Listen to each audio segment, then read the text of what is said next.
Bismillahirrahmanirrahim. Assalamualaikum warahmatullahi wabarakatuh. Waalaikumsalam warahmatullahi wabarakatuh. Salam sehat, salam sejahtera bagi kita semua. Terima kasih Bapak Ibu guru hebat SDN Lebah Ngok yang telah hadir di sini. Di sini saya dalam rangka observasi kepala sekolah yang dalam pelaksanaannya yaitu melalui observasi yang tidak langsung alias menggunakan video atau rekaman. Kita langsung saja karena di tahap perencanaan saya milihnya yaitu tentang kombel. Jadi sekarang yang diobservasi adalah bagaimana kombel di SDN Lebah Ngok kira-kira berjalan dengan lancar dan optimal, yang pada intinya akan menghasilkan hasil belajar yang memuaskan kepada peserta didik. Baik, yang pertama kita petunjuk awal membangun komunitas belajar dalam sekolah atau kombel yang kita seringkat. Petunjuk awal membangun komunitas belajar dalam sekolah. Bagian A, apa itu kombel? Komunitas belajar dalam sekolah. Komunitas belajar dalam sekolah adalah sekelompok pendidik dan tenaga kependidikan dalam satu sekolah yang belajar bersama-sama dan berkolaborasi secara rutin dengan tujuan yang jelas dan terukur untuk meningkatkan kualitas pembelajaran sehingga berdampak pada hasil belajar peserta didik. Jadi tadi saya sudah jelaskan bahwa tujuan kombel pada intinya adalah perkumpulan guru-guru dalam satu sekolah yang belajar bersama-sama, berkolaborasi, yang tujuannya adalah untuk meningkatkan kualitas hasil pembelajaran peserta didik. Yang kedua, yang atau bagian yang B, apa tujuannya? Tujuannya yaitu kombel diharapkan dapat meningkatkan kompetensi pendidik untuk membangun budaya belajar bersama yang berkelanjutan sehingga berdampak pada peningkatan hasil belajar. Yang C, mengapa komunitas belajar atau kombel dalam sekolah sangat penting? Komunitas belajar dalam sekolah sangat penting karena komunitas belajar menjadi wadah untuk merealisasikan terjadinya kolaborasi antara pendidik. Pendidik belajar bersama, tidak terisolasi, jadi saring sharing dengan teman guru, dengan siapa lagi ya, dengan kepala sekolah, bisa dengan stakeholder atau dengan masyarakat. Pendidik juga bersepakat tentang standar umum seperti pembelajaran yang efektif, rubrik indikator, cara penilaian pendidikan. Pendidik bersepakat bahwa pendidikan semua peserta didik adalah tanggung jawab kolektif. Jadi sepertinya peninggalan-peninggalan, kekurangan-kekurangan dari kelas 1 bisa dikasih tahu ke kelas berikutnya, kekurangan-kekurangannya. Ya, itu contoh sedikitnya saja ya. Jadi untuk guru kelas yang di atasnya atau kelas tingginya bisa tahu kelemahan-kelemahan dari kualitas siswanya. Selanjutnya yang D, apa yang menjadi acuan dalam mengelola komunitas belajar? Acuan dalam mengelola komunitas belajar merujuk pada Dufour dan kawan-kawan tahun 2001 tentang Professional Learning Community. Terdapat 3 ide besar untuk mengoptimalkan terbangunnya komunitas belajar yang berpusat pada pembelajaran peserta didik. Yang pertama adalah fokus pada pembelajaran. Ketika belajar bersama di dalam komunitas, pendidik diharapkan berfokus pada pembelajaran peserta didik. 4 pertanyaan kunci menjadi acuan pendidik supaya fokus belajar dan diskusi dalam komunitas belajar adalah pembelajaran peserta didik. Nah, berikut 4 pertanyaan kunci tersebut. Baik, yang pertama, apa yang harus dipelajari peserta didik? Tentunya kita melihat kurikulum ya. Di dalam kurikulum itu ada apa-apa sih yang perlu dipelajari, standar-standar apa, modul-modul apa yang harus didapatkan oleh siswa. Apakah tujuan pembelajaran yang harus dicapai peserta didik? Setelah itu, kira-kira tujuannya apa nih pembelajaran yang akan dicapai oleh peserta didik? Tentunya setiap kita membuat RPP atau modul ajar, pasti Bapak dan Ibu Guru membuat tujuan pembelajaran yang akan dicapai oleh peserta didik tersebut. Yang B, bagaimana mengetahui peserta didik telah belajar? Di sini butuh peran pendukung orang tua, butuh peran pendukung yang ada di rumah, wali atau kakak yang mendukung. Di sekolah aja Bapak dan Ibu Guru untuk mendukung bagaimana siswa itu belajar atau tidaknya, baik di rumah atau di sekolah. Terus bagaimana cara memantau pembelajaran peserta didik? Ini pertanyaan-pertanyaan yang harus kita gali, harus kita rembukan, harus kita kolaborasi dengan teman-teman di kombel kita. Yang C, apa yang harus dilakukan pendidik jika beberapa peserta didik tidak belajar? Jadi dalam kombel nanti bisa sharing. Misalkan ada si A tidak pernah belajar, bagaimana kita sharing cara menanganinya anak tersebut ya, serta dukungan seperti apa yang diberikan kepada mereka. Barangkali kalau kita mencari sendiri kita tidak cukup, kita punya sharing dengan kombel, mungkin ada dari teman atau dari kelas yang lain bisa membantu guru wali kelas yang lain. Yang D, apa yang harus dilakukan jika jika beberapa peserta didik telah belajar? Nah, ini tadi tidak belajar. Terus ada pertanyaan lagi, apabila telah belajar juga harus kita rundingkan, harus kita kolaborasi dengan guru, karena nanti akan beda kalau yang belajar di rumahnya sih. Terus pengayaan seperti apa yang akan diberikan kepada mereka?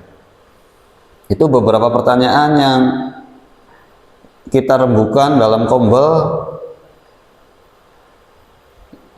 yang nantinya akan kita bahas beberapa solusi-solusinya, bagaimana cara penanganannya.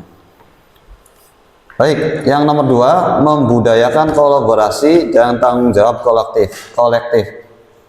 Artinya apabila ada suatu permasalahan di kelas, kita harus saling kolaborasi, saling berrefreshing, saling bekerja sama.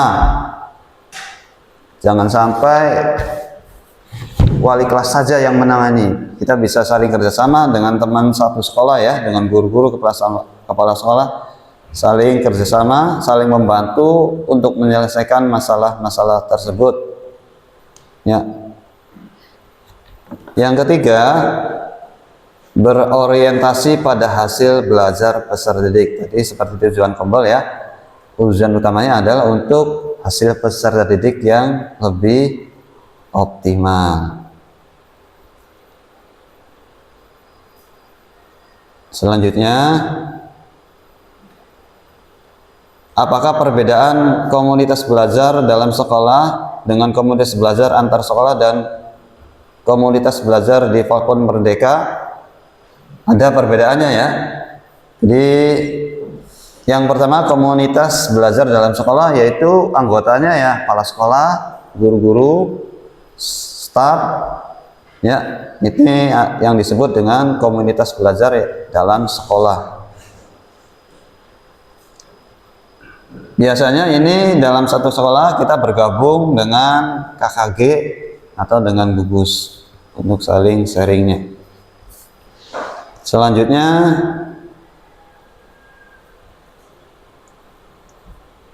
Yang kedua, komunitas belajar antar sekolah bisa dengan beberapa sekolah ya, saling sharing mengenai permasalahan untuk menangani permasalahan ada di sekolah mereka masing-masing. Dan yang kedua adalah komunitas belajar di Fakfon Merdeka. Nah, komunitas belajar ini yang sudah menjadi tanggung jawab kita ya di Fakfon Merdeka mengajar ini, kita tidak jauh setiap saat mengisi laporan dan pengetahuan. Jadi Fakfon Merdeka juga ada untuk belajar ya. Di Fakfon Merdeka juga ada komunitas belajar yang berguna untuk meningkatkan pengetahuan kita sebagai pendidik. Oke, selanjutnya bagaimana membangun komunitas belajar di sekolah? Untuk memulai komunitas belajar di sekolah dibutuhkan komitmen dari semua anggota sekolah. Kepala sekolah diharapkan memahami bagaimana membangun komunitas belajar di dalam sekolah. Jadi kepala sekolah harus memberikan dukungan, menjadi teladan dalam belajar dan berperilaku serta ikut terlibat dalam belajar dalam komunitas walaupun tidak pada setiap pertemuan. Baik, kita selanjutnya ke persiapannya bagaimana untuk komunitas belajar di dalam sekolah. Yang pertama adalah kepala sekolah, jelas ya, mengumpulkan pendidik. Yang kedua, menyepakati kombel.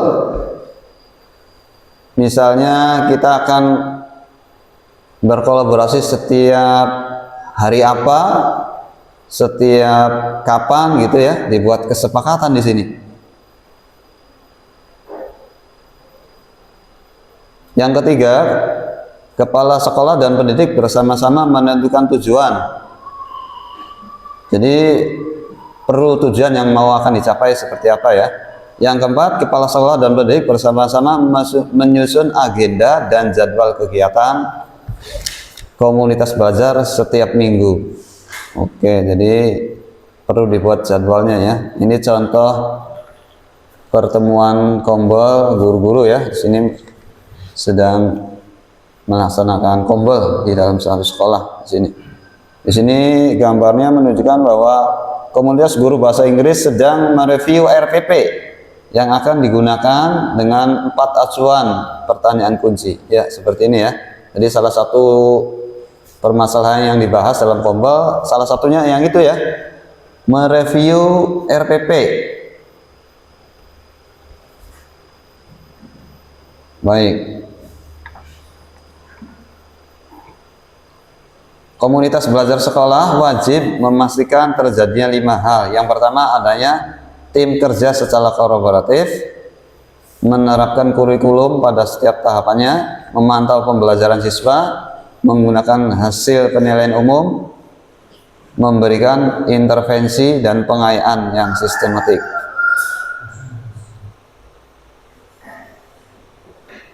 Nah, untuk tujuan observasi kali ini, Bapak dan Ibu, lebih spesifik aja, yaitu untuk hari ini yang bagian awal ya.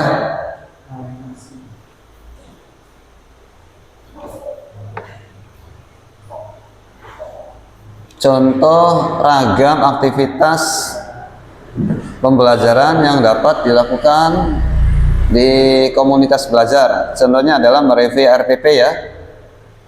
Yang kedua, diskusi rubrik penilaian. Yang ketiga, berbagi masalah pembelajaran yang dihadapi peserta didik, mendiskusikan alternatif pemecahan masalah bersama-sama. Yang keempat, bertukar menilai hasil belajar. Yang kelima, saling observasi tentang pembelajaran di kelas, tentang refleksi dan lesson study. yang keenam berbagi praktik baik, yang ketujuh melakukan riset bersama, yang kedelapan selebrasi keberhasilan komunitas. Ini ada macam-macam permasalahan yang bisa dijadikan aktivitas dalam kombel. Nah, untuk hari ini akan Bapak pilih satu aja ya, yang akan diangkat, yaitu tentang tujuan pembelajaran Bapak dan Ibu.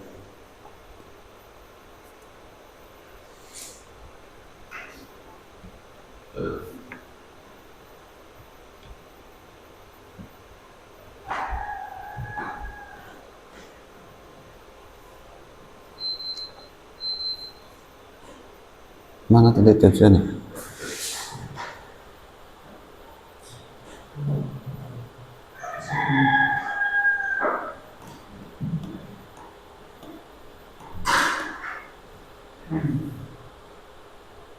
Oke, ini yang paling atas ya.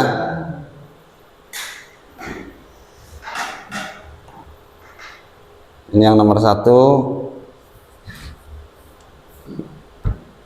Kita akan lebih spesifik bagaimana mencari tujuan pembelajaran yang harus dicapai oleh peserta didik.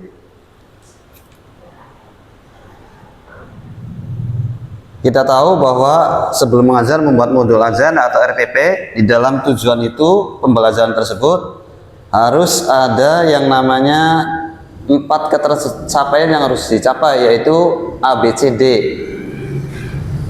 Ya, A-nya itu adalah apa, Bapak dan Ibu? A-nya audience, B-nya behavior, yang C-nya condition, yang D-nya degree. Jadi audiens itu adalah siswa atau peserta didik. Behavior adalah perilaku atau kata kerja. Kata kerja ini nanti ada berbagai macam tahapan ya. Ada yang kognitif, psikomotor gitu ya. Terus kondisi, syarat, dan definisi batas minimal. Ini ada contoh tujuan pembelajaran Bapak dan Ibu. Di sini sesuai A, B, C, D atau yang tadi ya. Contoh yang pertama adalah peserta didik. Maka disebutnya audien ya, merah itu ya. Terus menyebutkan karakteristik segitiga. Menyebutkan itu kata kerja, maka disebut behavior ya. Menyebutkan. Bisa apa lagi? Kata kerja Bapak dan Ibu guru. Menyebutkan, menunjukkan boleh, mengidentifikasi, menjelaskan, apa lagi? Menyampaikan, itu bisa ya. Oke, jadi kata kerja di situ sangat banyak sekali beragamnya. Nanti tergantung kemampuan dari materinya. Apa tingkatannya yang terendah sampai yang paling tinggi. Terus minimal 3. Minimal 3 ini maka disebut kondisional atau condition ya. Ketika diperlihatkan 10 macam segitiga. Ya, jadi itu penjelasannya. Jadi sudah memenuhi tujuan pembelajaran ya, sesuai ABCD, sesuai syarat taksonomi Bloom, yaitu tujuan pembelajaran harus ada 4 kriteria tersebut. Oke, ini ada sedikit latihan ya.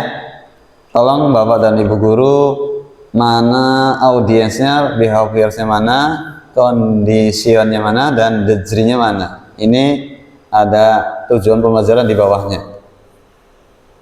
Maka silakan berpikir Bapak dan Ibu guru, mana diberikan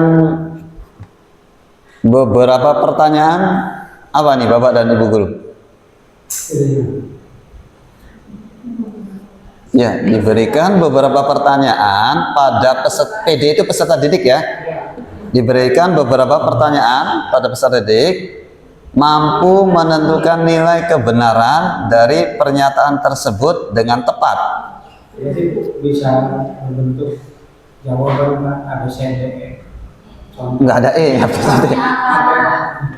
Enggak, ini yang audiennya mana, yang behaviornya mana, kondisinya mana, degree-nya mana. Ini ada tujuan pembelajaran nih di bawah. Mengapa Ibu dipikir yang audiennya mana? Audiennya Audiennya ini ya, peserta didik ya. Baik. Kita blok merah ya. Kita blok merah. Terus kebenarannya itu mana? mampu menentukannya itu perilaku. Mampu menentukan. Oke. Itu perilakunya Sampai mana? sampai menentukan. Sampai kebenaran. Sampai kebenaran. Ini disebut Biru, Pak. biru ya, kasih warna biru ya.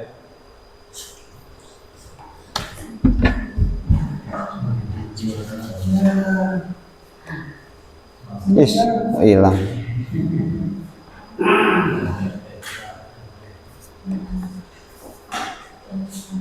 Mampu menentukan kebenaran syarat. Oke, ini biru. Mana lagi? Nilai kebenaran syarat. Nilai kebenaran mana? Condition. Mampu menentukan itu degree Pak. Perilaku. Ayo. Mampu menentukan saja itu sudah perilakunya. Iya. Ayo yang mampu. Nilai kebenarannya. Yang kebenarannya itu nilai kebenarannya syarat, condition, baru batas minimalnya tepat, nah baru degree. Karena kerja kan Ya. mampu menentukan Pak, menentukan itu behaviornya. Yang mampu menentukan ini behavior. Behavior ya. Oke. Syaratnya itu nilai kebenaran. Berarti nilai kebenarannya diganti. Nah, kalau yang di sini apa? Yang diberikan pertanyaan apa? Itu mah emang awal dan biasanya ada apa namanya? Itu mah itu Pak, ada sebuah otomatis benar otomatis penuaan. Jadi kalau misalkan saya ketika dengan praktikum, kalau berarti ini kan diberikan beberapa pertanyaan. Untuk dibatasi order Pak order.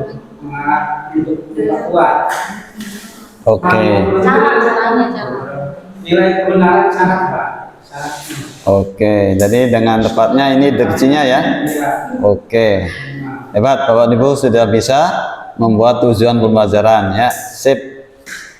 Nah, oke, kita lanjut. Nah, di sini Bapak dan Ibu guru ada tujuan pembelajaran saya ambil dari kelas 1 ya, dari Bu Yuke. Kira-kira coba kita baca di sini tujuan pembelajaran dari saya ambil dari kelas 1 ya.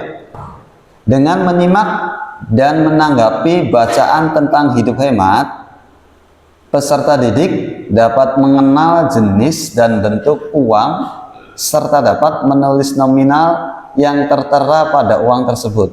Kira-kira sudah ABCD belum nih? Tujuan pembelajaran seperti ini, Bapak dan Ibu guru. Sudah. Mungkin baru ABC degree-nya. Menyimak, menanggapi. Itu kan ada Pak yang bagian dia. Oke, kita rinci satu-satu ya. Apa dulu? Peserta didik PD. Peserta didik sudah ada nih. A, udah ada ya. Baik. BHPS-nya mana? Biasanya mengenal jenis. Mengenal jenis bentuk uang. Mengenal jenis dan bentuk uang. Mengenal jenis. Mengenal bentuk uang. Kondisioner mana? Kondisional syarat itu Pak tertera nominal yang tertera. Tertera. Degree-nya mana? Degree uang. Degree bukan. Degree itu apa tadi itu? Atau saya dengan caranya dengan tepat. Kayak tadi kan contohnya dengan tepat. Iya. Ada. Jadi baru ABC. Nah, ini jadi belum ada degree-nya ya. Jadi kita tambahin biar lengkap, biar sesuai dengan tujuan pembelajaran yang benar. Ditambah uang tersebut dengan sesuai dengan Dengan tepat atau dengan benar gitu ya? iya dengan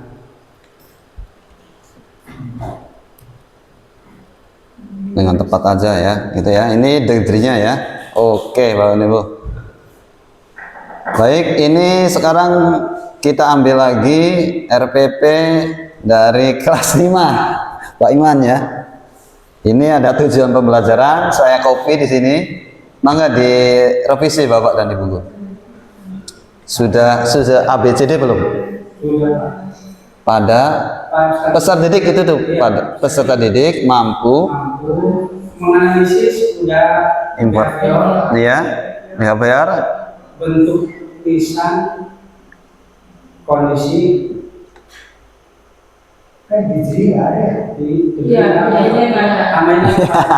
baik, baik Bapak dan Ibu, jadi sudah paham ya. Jadi mana kekurangan dan kira-kira penambahannya di mana? Oke, baik, kita yang tujuan pembelajaran yang kedua, mangga dicek lagi apakah sudah lengkap atau masih ada kekurangan. Peserta didik mampu membaca iya mampu membaca itu kondisinya dengan fasih dan indah ya. Oke, berarti yang kedua udah lengkap ya. Baik, sekarang yang ketiga, peserta didik mampu menulis pengumuman dari hasil pengamatan. Kurang degree-nya ya. Baik, Bapak dan Ibu, Kak, sudah pintar-pintar dan paham-paham. Sekarang latihannya hanya satu aja untuk kompel ini. Yang kelas rendah bergabung dengan kelas rendah 1, 2, 3. Yang kelas tinggi bergabung dengan kelas tinggi 4, 5, 6. kalau guru sendiri Guru muloknya bagi 2. Guru mulok yang ya, yang ke kelas rendah 1, yang ke kelas tinggi 1. Tuh hanya satu, kita membuat tujuan pembelajaran ya. Setelah dibuat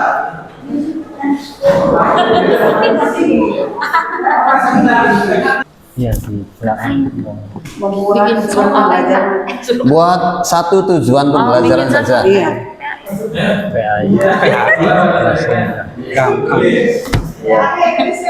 Ayo Kak Didik mampu mengatasi.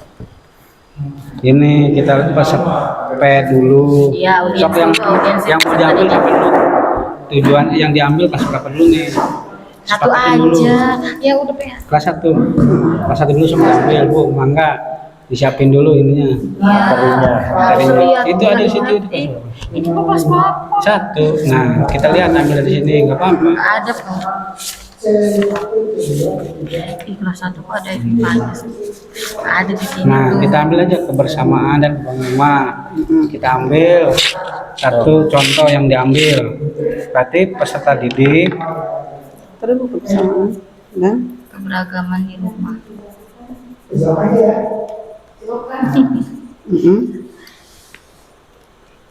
nah ininya berarti tujuannya Peserta didik peserta didik nih ininya dapat menganalisis, jangan ketinggian kelas 1 menyebutkan ya menyebutkan ciri-ciri ciri-ciri fisik anggota tubuh kita dengan itu kan A, B, C-nya anggota tubuh dengan baik. Kondisinya. Iya, kondisi anggota tubuh, contoh mata. Iya ada terima. itu dengan baik, dengan baik. Oh, udah jadi. Ini kan Iya, ini kan babnya, ini yang dibahas kan ini. subnya mana? A-nya kan ini bisa jadi B-nya ciri-ciri menyebutkan. Jadi dapat menyebutkan ciri-ciri ya fisik fisik anggota tubuh ininya C-nya D-nya dengan baik. Contoh mata, hidung, rambut, keriting. Ini keriting contohnya. Mata sama mata. Awas kena jadi sebut. Iya. Bawa. Ya anak gimana? Kan papa. Udah ganti. Nanti ini yang majunya pelakunya. Oh iya, mahasiswa. Yang sebelahnya Bu. Sudah jadi Pak. Pak udah. Nanti Kelas rendah udah jadi Pak. masih pinjol ditulis.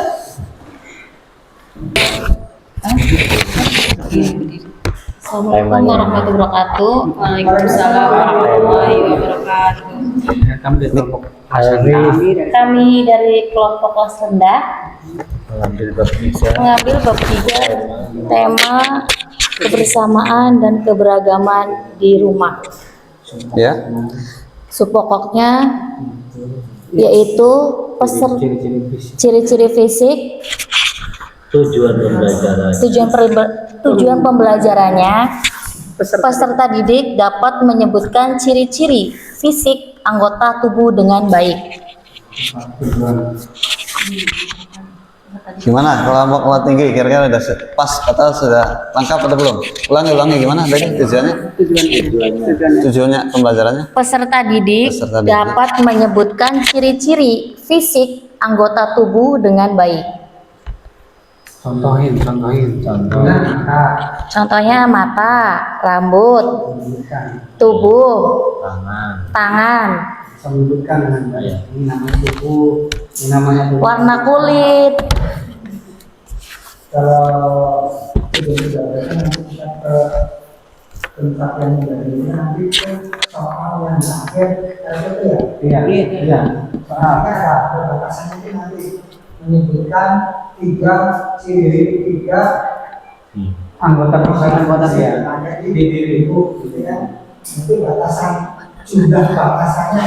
Oh, berarti ditambahin 10 anggota tubuh. Ya, 10. Sebetulnya di sini kita sudah mencakup lingkup yang tadi Pak. Kalau ini masih Tujuan, iya. Tujuan umum pembelajaran. Baru nanti di spesifik batasannya Pak. Kalau ini kan tujuan jadi masih belum. Oke. Sudah masuk belum? Sudah masuk sesuai A B C D jadi masuk ya? Baik. Terima kasih Pak. Terima kasih ya untuk kelompok kelas ini sudah bagus. Sekarang kita ke kelompok kelas tinggi. Coba sudah selesai? Kalau sudah dibacakan. Coba kelas tinggi ini pembelajaran kelas 5 yaitu PJOK. Oh, PJ. Contohnya bab 2 Ibu ya. Nah ini contoh tujuan pembelajarannya adalah peserta didik dapat melakukan gerak variasi permainan bola besar dengan baik. Nah, ini Biasanya kalau untuk kelas tinggi kan karena ada gerakan lari, lompat, melempar, menangkap, nah itu divariasikan menjadi satu gerakan. Kemudian untuk ini masuknya ke untuk kata kerjanya situ. Jadi karena dia udah kelas tinggi, bukan hanya melempar saja. Karena kalau misalkan untuk kelas rendah kan peserta didik dapat mampu melempar. bola dengan baik. Nah, kalau untuk Melempar. kelas tinggi, ya dikasihlah variasi. Sedangkan untuk kelas ini kelas 5, kalau untuk kelas 4 biasanya kombinasi. Nanti kelas 6-nya variasi dan kombinasi gerak. Bisa digabung. Ya. Nah, menurut kelompok kami, audiens itu peserta didik ada dapat melakukan itu behavior, gerak variasi, itu condition, terus dengan baiknya the tree. Ya, menurut kami. Barangkali ada yang salah. Ada yang kurang tepat. Sudah cukup ya? Sudah sesuai dengan kriteria tujuannya? Apa ya? Sudah ya? ABCD-nya sudah. Baik, kalau sudah bagus, tepuk tangan ya buat kelas tinggi. Terima kasih atas ini kerja kelompoknya dan sharingnya dengan teman-teman semua. Akhirnya kalau kita begini kan kita jadi enak, jadi saling membantu, saling mengisi apabila ada kekurangan dalam membuat RPP atau modul ajar pada kelas kita masing-masing ya, yang nantinya pada dasarnya akan jadi tujuan pembelajaran yang akan dicapai atau akan siswa didapat setiap bapak dan ibu guru masuk kelas. Jadi anak bisa apa? Anak bisa apa? Jadi dengan tujuan pembelajaran ini. Baik bapak dan ibu guru, saya kira nanti masih banyak perkumpulan atau kita sharing lagi mengenai apa-apa permasalahan yang ada di kelas kita. Nanti sesuai dengan arahan Kombel maka akan dipimpin oleh ketua Kombel, nanti akan saling sharing entah sebulan sekali atau 2 minggu sekali tentang permasalahan yang ada di kelas masing-masing. Ya, tentunya kita tidak sendiri, kita butuh teman satu sekolah untuk saling mendukung, yang pada dasarnya adalah untuk kemajuan siswa dan hasil belajar siswa. Mungkin itu saja sedikit tentang observasi saya sebagai kepala sekolah. Mohon maaf apabila ada kekurangan. Billahi taufiq wal hidayah. Wassalamualaikum warahmatullahi wabarakatuh. Waalaikumsalam warahmatullahi wabarakatuh.